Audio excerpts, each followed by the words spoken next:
Well, welcome today. Welcome to the TBD with TLG. This is Gene Trowbridge, and I'm here with my partner, Jonathan Nieh. And we're going to do one of our infamous TBD podcasts. We never know exactly what we're going to talk about until about a day beforehand. So that's why we come up with TBD, to be determined. And today we're going to talk about mistakes, 5 mistakes that syndicators make. How's everything in LA with you today, Jonathan? Oh, it's awesome. It's nice and sunny, 80 degrees up here. How about you? You're down in Lake Forest, right? Down here, the lake looks nice, a little breeze on the lake. People are out doing some kayaking today. Social distancing. That's pretty cool. And you and I are working, right? We are working virtually. We're trying to provide services, a little education-based marketing for people who are listening. I'm glad everyone joins us. We do this every Thursday at noon Pacific, and let's get right to it. We've got 5 biggest mistakes, and Jonathan and I have we've got a list of mistakes. It's much bigger than 5, but in the time allotted, we're going to come with 5 that are timely, we see going on right now. And Jonathan, take it away. All right. So mistake number 1, one of the biggest mistakes you can make as a syndicator is drafting your own documents. So for our clients, we draft a bunch of documents. We draft the PPM, the private placement memorandum. We draft operating agreements for your LLCs. So those are the governing documents that control your company. We also draft the subscription booklet. And I could kind of understand why someone would want to draft their own documents, right? Like hiring us can be expensive. I think the fee that we charge our clients is well worth it, right? The services that we perform, but it's not cheap, obviously. So if you want to save money, that's one thing you could do is to draft your own documents, but it's a huge mistake, right? These are legal documents. These are, documents that you're going to be giving to your investors to read. So you want to make sure that they're drafted correctly by experienced attorneys. So one of the things that could happen, right, if you draft your own documents is you can make a mistake in drafting stuff. And what if an investor finds that mistake? So your investors are going to read these documents. They might even go to their own attorneys and tell their attorney to read it, and their attorney is going to come back and be like, are you sure you want to invest in this deal? This doesn't look like a good PPM. It looks like someone just found like a template online and put all this stuff together. So that's one thing that might happen is you're not going to be able to get any investors that want to invest in your deal because you don't have professional documents to provide to your investors. Worst case scenario, you screw something up, and then years down the line, an investor comes back and sues you for a mistake you made in the documents. So yeah, big no. Another point is, this is legal work, right? We are performing legal services for our clients by drafting these documents. If you're doing it yourself and you're not a licensed attorney, you could be found to be, practicing unlicensed law, right? So the Bar Association might even come after you for that. So all the more reason to. Yeah, that's important, Jonathan. In Texas, it is a misdemeanor to do the unauthorized practice of law. So you want to be careful about that. One of the things that I see periodically is I see people cutting and pasting, and you mentioned it, going to getting a template or something off the internet. They cut and paste documents, and they take one part from a limited partnership agreement and one part from a corporate bylaw and another part from an LLC, and they put it all together, and you've got a ragu, you've got a mess, is what you've got. So you can't do that. And then you go sit on the stand in a lawsuit against you, and the opposing attorney says something like, Mr. Jonathan, don't you agree that the common practice as the industry is have a professional and have an attorney draft documents to protect your investors' money? And then you're going to step up and say, well, no, I saved $8,500 by doing it myself, and I thought that was great. And all your investors lost $5 million. They're not going to care.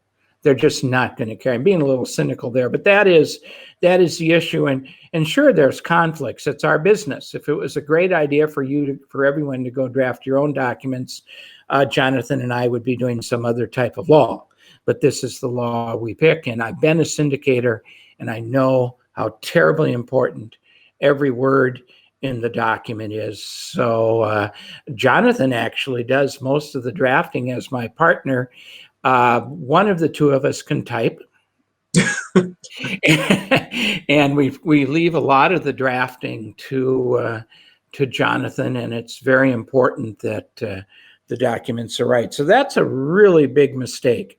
That's a mistake in any market. But what's the next mistake you wanted to talk about, Jonathan? So mistake number 2, kind of going along with our documents, is not reading your documents. No. So, that never happens to you, Gene. Yeah, I mean, you think it would be self-explanatory, right? We're drafting these documents for you as our client.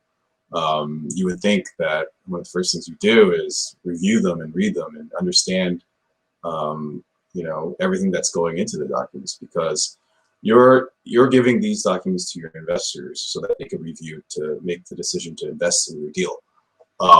So you want to be able to answer any questions that your investors might have, right? So the only way to do that is to actually read it and understand everything that goes into the PPM and all the different articles and sections of the operating agreement. Especially that too, the operating agreement, that's the governing document for your company. That's going to determine how and when you make distributions, voting, what voting rights your members have, what they can and can't vote on, liquidity. So, how investors can get their money out in the future if they want to. All those terms are in the operating agreement, and if you're not familiar with that, that's just going to look really bad to your investors, right? So, it does happen. I understand, the documents are super long, right? So it's like almost 100 pages total, including the PPM and operating agreements. So yeah, it's going to take a while to read, but just sit down for a weekend, grab a beer, and just read everything. So that, when an investor comes to you with a question, you can answer right away. And, Yeah, but what happens, Jonathan? What happens is we get the documents finished, we give them to our client, and as opposed to reading the documents, they want to rush out and raise the money. People are sitting there with checks ready to give them. They want to do that, so they don't read the documents, and that is understandable. In the heat of the transaction, you don't read them, but you probably have it. Maybe one pet peeve. I'll give you one of mine about not reading the documents. And I don't want to make a long story out of it, but bottom line is people who have money coming out of a 1031 exchange cannot invest in an LLC and get tax deferral. You have to buy real estate. And investing in an LLC, you're just getting interest in the LLC, and so it's not real estate. That's the question I get the most, and I think we have that in our document 4 times. And someone will call and say, I'm 5 days from closing, I'm $300,000 short. Uncle Bob's got $300,000 in exchange. Can I put the money in the deal? Sure. It's just that Uncle Bob won't get tax deferral. Well, how come? Well, let's open the document. Let's go to page 2 and let's read it. Okay, so that's my pet peeve. Do you have one you can report that's a pet peeve?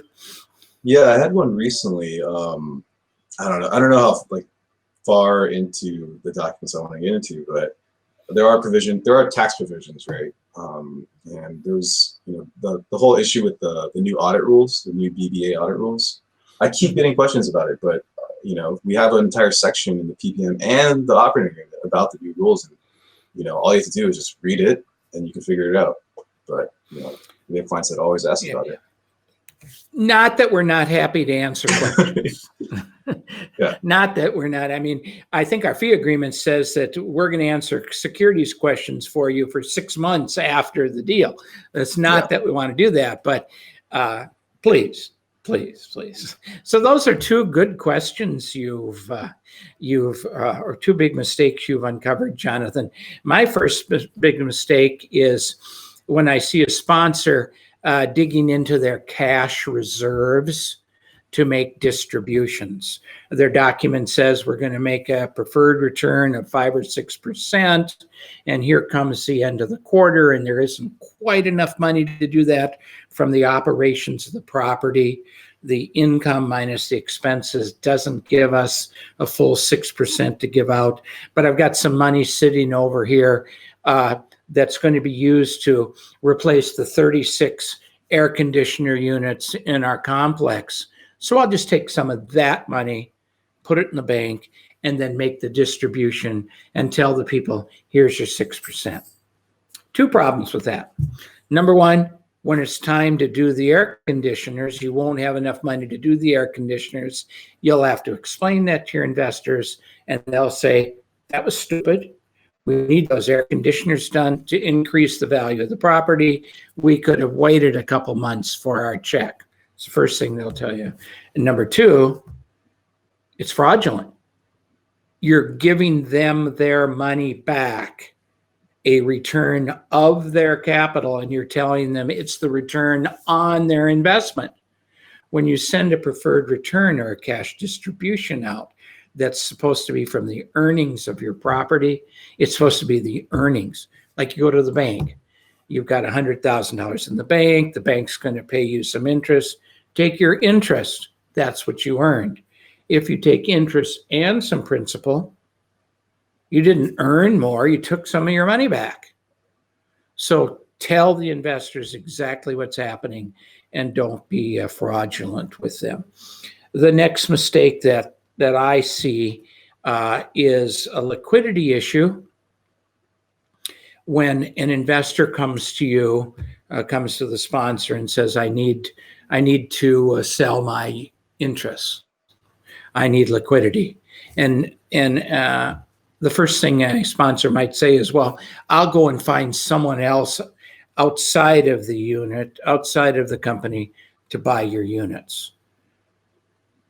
Using new money from other investors to pay off existing investors while the project is still ongoing is a Ponzi scheme. That'll get you in real trouble. First of all, you can't sell someone else's interest because it's their security and you don't have a securities license. Secondly, you can't sell it to an independent third party to bail them out.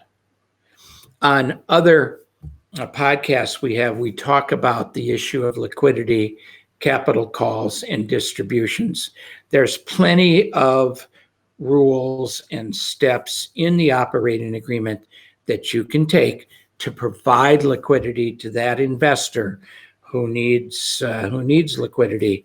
Probably the biggest deal are the 2 or 3 steps that we have in there that tell you how other investors inside the company can buy the interest from someone who's already inside the company. It could be the company buying it. It could be the manager. It could be the other investors. So do that. Don't find a new investor to buy that investor out. That doesn't mean that investor themselves couldn't go to an outside third party and sell their interests. They can do that. And then now that other new person comes into the company, they will get all the economic benefits from the interests, but you as the manager would have the right to decide whether they can have voting rights. So there are ways to do it, but don't get yourself in trouble by trying to be a good person. You're just trying to help this person out. Don't screw things up for yourself. and the rest of the company. So those are the two that I brought to the two mistakes I brought to the discussion today. Jonathan, what's your last mistake? Thanks, Gene. So the last one that we're going to be talking about is in regards to blind pools. I think this is pretty popular right now. I mean, a lot of people are talking about how right now with COVID and everything, doing a blind pool is a good idea, right? Because the market's going to be so great in 6 months to a year. There's going to be so many deals. So why don't we put together a blind pool right now to get ready to do that? But the mistake is, if it's your first time doing a syndication, you should definitely not do a blind pool.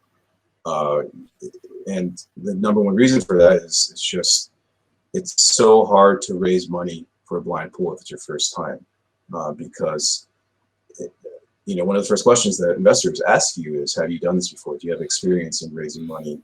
And if you say, obviously you have to say no because it's your first time, but it's that much harder with a blind pool, right? Because you don't have a specific property that you could show your investors to show them, oh, this is what I'm investing in. You're just asking them to blindly give you their money so that you could go out and acquire some properties that you don't even know if you're going to be able to get them. So, but yeah, like I can understand some of the other reasons why you would want to do a blind pool, right? Like if you don't have enough capital for earnest money deposits, you might want to raise some initial capital first so that you can go out and make offers on properties, get them under contract so that you have the earnest money deposits. What are some other good reasons to do a blind pool, Gene? Well, I think a good reason to do a blind pool is to diversify. Buy more than one property. I think investors like that. I think that's attractive. Another thing is it is a acquisition strategy. There are a lot of people out there with 1031 money who can go to a seller and say, we can close quickly. They can prove up funds. You can't. So if you had the money, you could prove up funds. That's attractive. And I do think it's an acquisition strategy. You can go into a bank and deal with the bank on their troubled properties. You can go to an auction.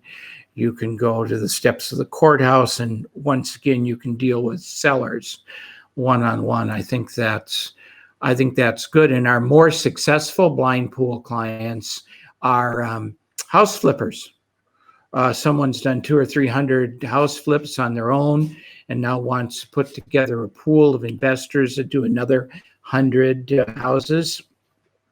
That's the type of blind pool that'll probably sell because you've got a track record and you probably have some investors who come along with you in that opportunity to start with. So my best advice on blind pools is don't do it if you don't have a track record, because it's going to be terribly hard to raise money. Another thing I think is I've seen people want to do blind pool, but they want to do it just to buy one property. Well, that's first of all, a double sell. You have to sell people to get their money into the blind pool to start with. And then when you have a property, you'll show them the property and you have to resell them on whether they want to stay in the deal with that property. And one of the things I've learned from doing blind pools, because I did a lot of them, there's no penalty you can give an investor that will make them stay in the investment. Some people say, well, we'll just raise 10% of the money now and it'll be non-refundable. That'll give me the money I need to go out and buy a property. And then when I get the property, I'll show the people their property and they're not going to walk away from their 10%. Sure as hell they are.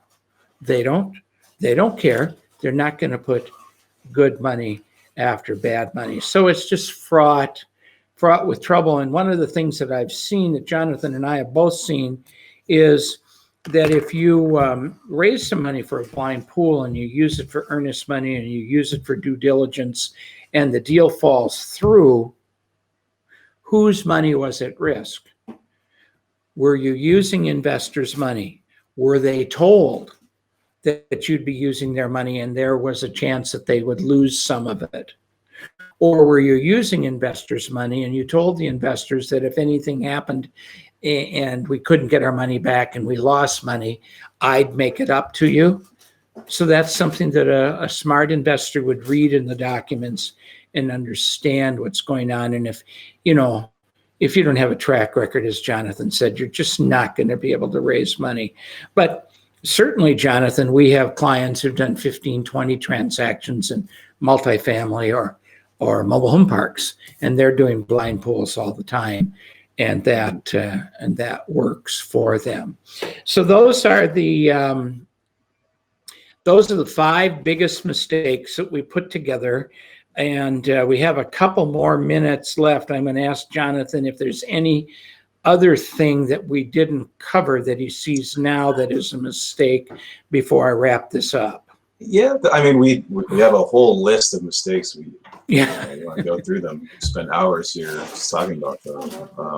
But I mean, little minor ones, I guess, like going along with drafting of documents, forming your own entities. We see that every once in a while, where someone will set up their LLC instead of having us set it up or having another attorney set it up, and they'll make a mistake in forming it, right?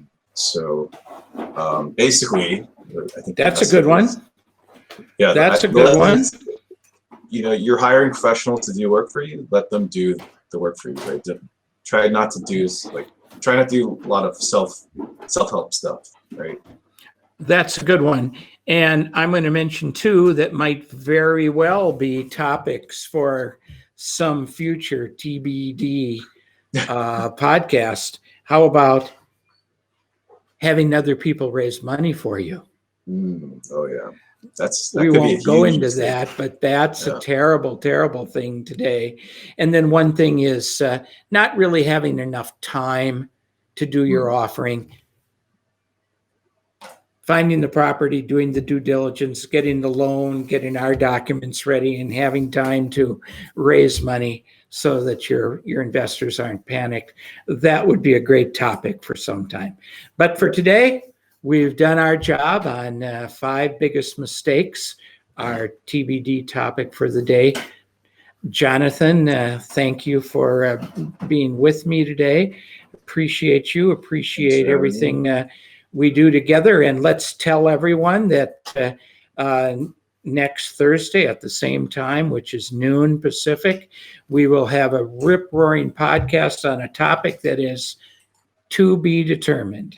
So join us next Thursday for TBD with TLG at noon.